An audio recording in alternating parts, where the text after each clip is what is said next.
Well, hey guys, it's me Terabyte, and I'm back with a new video. I know it's been a long time I uploaded a video, and we are back again, and I'm will try to upload it as much as I can.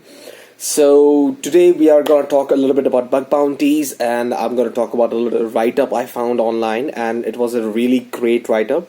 So this is more like a bug bounty or write-up review, you can say, and today we're gonna talk about a very interesting topic that is of reconnaissance. I'm pretty sure you have already heard almost hundreds of webinars and seminars talking about reconnaissance and the importance of reconnaissance. So yeah, here I am as well. So we're going to talk about a little bit about reconnaissance. We're going to talk about two different bugs that were found on a high criticality, and that was found on a very renowned website. So the bugs were CVE 2017-9798 and CVE 2019-0211. I'm not going to bore with the numbers, and the bug was actually found in the UNESCO website. This was a remote sensitive data exposure bug. So UNESCO is basically an international organization based out of United Nations. That it is an agency which basically, it focuses more on the collaboration in education, cultures, and sciences related domains. So so they hold like a good, you can say, respect and integrity, and in terms of security, they're also quite assertive. So finding a bug in such kind of a website is definitely an achievement on its own. And I'm gonna today review Piyush Raj's Medium blog here. And it's a quite nice blog. I mean, if I talk about the integrity of the blog and the talking about the description and how he rephrased everything, I'm gonna give 8 out of 10 because it was quite self-explained, and he also tried to put lights on different kind of issues that he found out while he was in the reconnaissance phase as well. And he definitely mentioned everything whatever he found in a very explanatory way, so that anybody who reads it can actually understand. I would have really appreciated if he would have added a little bit more of a screenshots thing, so that the people can actually understand, in terms of or the people who don't know about the specific kind of technology, he's talking about Apache here. But yeah, I think 8 out of 10 is a great score for this blog. So let's get started, and I'm going to talk a little bit about the bug before we start. So here the title says Remote Sensitive Data Exposure over UNESCO.org thanks to Options Bleed. Now what the hell is Options Bleed, right? So Options Bleed is basically a service, it's a function, alright. And before we talk about Options Bleed, I want to talk about this thing called use after free. I think it will be over here. Use after free. So what is use after free? It denotes the incorrect use of dynamic memory during program operation. Whenever a program is being executed, whenever the dynamic memory is being allocated, this is what use after free denotes, right? Now, Options Bleed is, if you have heard of this thing, if you are a bug hunter for long enough, or maybe if you have just read the basics, you might have heard of this thing called Heartbleed, right? So if you will do a little bit of Google research, you will find a little bit of similarities between the Options Bleed and Heartbleed vulnerability. So if we talk about Options Bleed vulnerability, this vulnerability lies in how Apache handles certain settings in the configuration files, right? We'll see in the description later also. It results basically in the memory leaks. If you talk about it, we'll talk about it in a little bit more time. Maybe he have already explained it over here, but I'll explain that in a very simplistic way. I'm just gonna do a little bit of explanation on the blog, and I'm gonna talk about, I'm just gonna give a few of my own additions to this write-up. And this is an amazing write-up, and this can be really helpful for the people who are, just getting into bug hunting, or even the experienced people, because this can really help out. Because here he found two different bugs, which are one of them is higher criticality, and then there is a least criticality, P1 and P5 altogether. So yeah, it's gonna be like a full package one can expect. Okay, let's talk about Options Bleed. As I said, it have similarities to Heartbleed, and when you will Google a little bit, you'll just find it, or I'll just put some link in the description. You can just take a look at that later. So a use after free bug exists in the Apache web server when it handles certain kind of settings in the .htaccess file. You might have heard of this .htaccess configuration file. So there are certain kind of configurations which were leading to this kind of a vulnerability. This is like more of a dynamic memory allocation bug. So when an attacker sends an unauthenticated HTTP request with the options method to a vulnerable Apache server, right? Here we are using the options method. You might have already heard of get and put and other kind of methods, right? Here we are using the options method because options lead very obviously. So when this kind of an option method is sent to a vulnerable Apache server, the server reveals some sort of secret data, right? That's where we say bingo, right? That's where the bug hunters thrive. So this is what exactly happened in this case. I am just gonna be done with the words. I'm gonna show you how exactly he did that. So if you take a look at the summary, he just explained the same thing I just told about. So here he's saying that it helped in seeking a direct leak of sensitive data through misconfigured server status module mod status, right? So mod status is basically server status module, which shows the server information. So there are different websites with which you can see the server information for that particular websites. You can see the subdomains. Again, here reconnaissance plays a very important role because here you have to do a little bit of reconnaissance on the subdomains and see if there is this kind of a thing or feature available to see this kind of detail.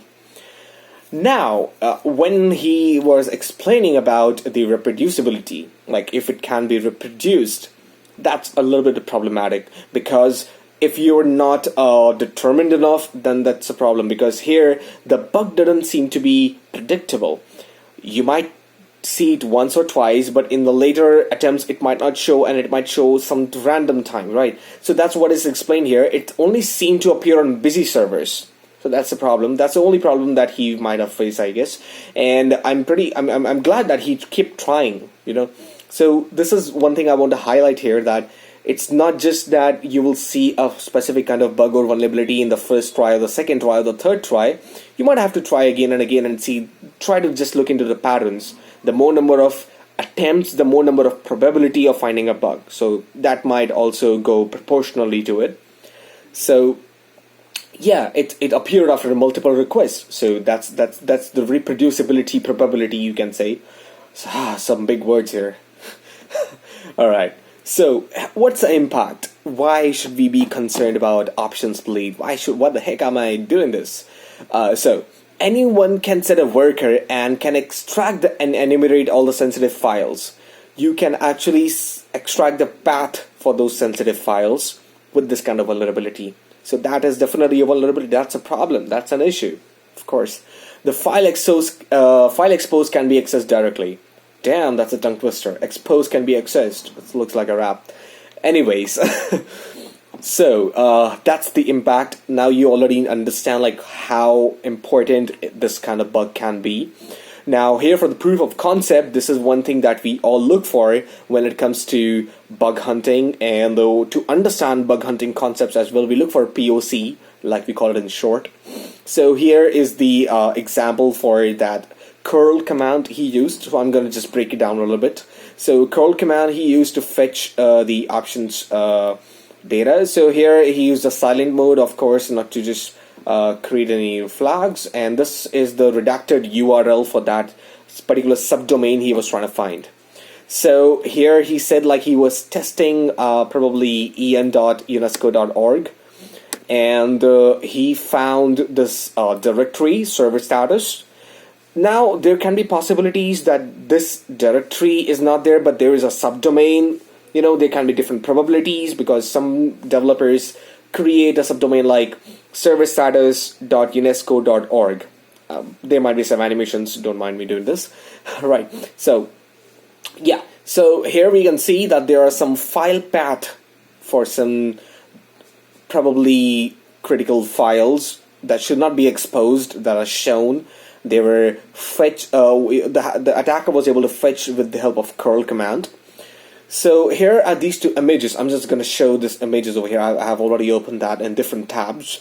You can see like the kind of information that he was able to get for Apache server status. Here are the file locations, which are obviously redacted with the red marks. Please don't mind that, but obviously like you were able to see where these information are stored, and you can actually directly access them because it's available there. It's all in your hand. Okay, take it. He just gave it to you. It's that simple. And also, if you'll see here, there were some files, they were visible and accessible, like, oh, take a look over here, EDC password file is here, right? So there can be multiple scenarios, and it can be variable as well, so it's not necessarily that you'll see the same thing, but this is one example to it.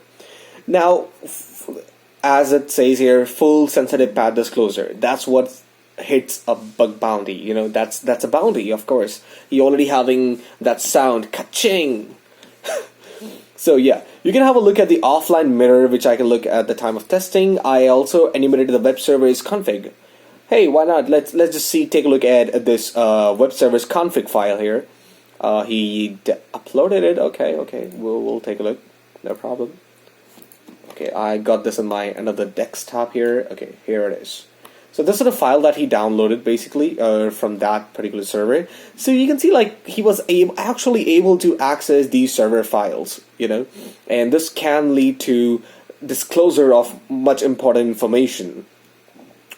Now he tried to take it to another level, just to extend a little bit further and make it a P1 bug. Now what happens is that a lot of people just go ahead and report this bug. Now this might fall hardly into P3, P4, I guess, but I appreciate that he kept on working on it and he actually made that P1 and made it worth it. I'm pretty sure like he must have got a real good bounty for this. So he started chaining it, right?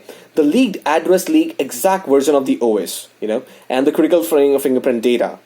So here are two different things I'm going to talk about. Mod auth curb. So that's basically a Kerberos authentication module for Apache. And mod prefork is a preforking module.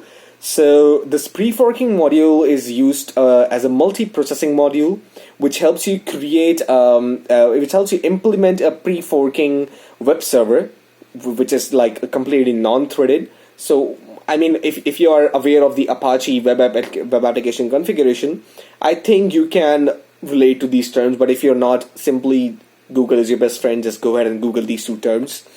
I'm gonna leave the link for the Medium blog in my description. I forgot to say that in the beginning, but you guys are intelligent enough to see that. So here are the details which he fetched later. So the server version is available. One thing. Second thing, the Kerberos authentication version here is as well, and the multiprocessing module that is being used is prefork. Now prefork is vulnerable. Right, so how it is vulnerable to this particular vulnerability? CVE 2019-0211, the one I just said in the very beginning of the video. I don't know if you just paid any attention to that, but who cares, Akash? We just want to see the results. Okay, I'll show you this on Google, okay? Here, take a look. Alright, let's nisc.gov. Okay, Alright, I want you guys to take a look at this particular sentence I'm highlighting here. It could execute arbitrary code with privileges of the parent process, usually root, by manipulating the scoreboard. Scoreboard here can be any of the numerical description of some data, but let's just not get into details for the scoreboard, but we can actually see that it could execute arbitrary code with privileges to the root. So that's one of the concern. As you can see, the severity is 7.8. That's pretty high, and that's what exactly a bug hunter wants to find. This is the bingo, and this is the eureka moment for that bug hunter. I'm pretty sure this is one of the moment for him. So yeah, now if you want to know a little bit more, he just tried to explain. This explanation, I won't say like is very explanatory or satisfactory, but I'll just try to explain it in my words. So first, let's take a look what he said. The vulnerability is triggered when Apache restarts Graceful. So Graceful is a service in Apache, and it just help you reset the log files. Right? There is a specific time at, let's say it's the default time is 6:25 a.m. I'm not sure about the time zones, to be honest, but it helps you reset the log files. And this is the exact utility that was being targeted, the log rotate, to execute this vulnerability, the pre-fork vulnerability. So he was not able to test this further because he was not able to upload a file so that he can see if the reset time is there or not, or if he is able to execute any kind of arbitrary code there. But yeah, he actually found a vulnerability and he might have reported for sure. So yeah, also he added in the last, like, there might be some Drupal bug, but who knows? It was just behind some WAF. WAF for short, it's short for web application firewalls. So all in all, I can say this is a pretty good write-up. I mean, this explanation is very nice and easy. It's satisfied to me to some extent. I'm not sure like how a beginner would take a look at this, but I'm pretty sure like if you are the person who Googles every stuff that you look at, and if you are not able to understand and you start Googling it, I'm pretty sure like you will understand this report. And this is a very good thing to show how much reconnaissance is necessary for you, how it can help you find some real good bugs. And I mean, P1 is a great thing to start with. First of all, P5 is just like like an addition. It might not be that critical, but still, a bug is a bug. You never know where it might lead. So yeah, and of course, like an organization like UNESCO definitely is a big achievement to find a bug in this kind of web application. So yeah, kudos to Piyush Raj, of course. I'm gonna definitely tag him. I'm gonna put his social media links in my description. You can definitely reach him out, and I'm gonna tag him in my videos as well on my Instagram and other pages. Okay, so yeah. This was the video for today. I'm pretty sure like you understood how he found this bug. You understood the write-up. I try to explain a little bit. This is like kind of a, an experimental video, to be honest. I'm doing this for the first time as well. More and more medium write-ups are going to come. I want you guys to help me in this as well, to just share the write-ups with me. And you can share some of your friends' write-up maybe if you want to get featured in this series that I'm going to run further. And yeah, that's it for now. Thank you so much for watching this video. Share it with your friends. The comment section is open always. Whatever doubts you have, whatever questions you want to ask, please feel free to share there. If you have ever faced this kind of an issue, and if you have got a bounty, just type kudos in the comment section. Thank you so much again for watching the video. Do subscribe our channel, like the video if you like it. Comment section is always open for your suggestions, and keep supporting Byte Labs and my personal account T3raByt3 Official as well. See you in the next video. Till then, take care, keep hacking, keep the scene alive. Bye for now.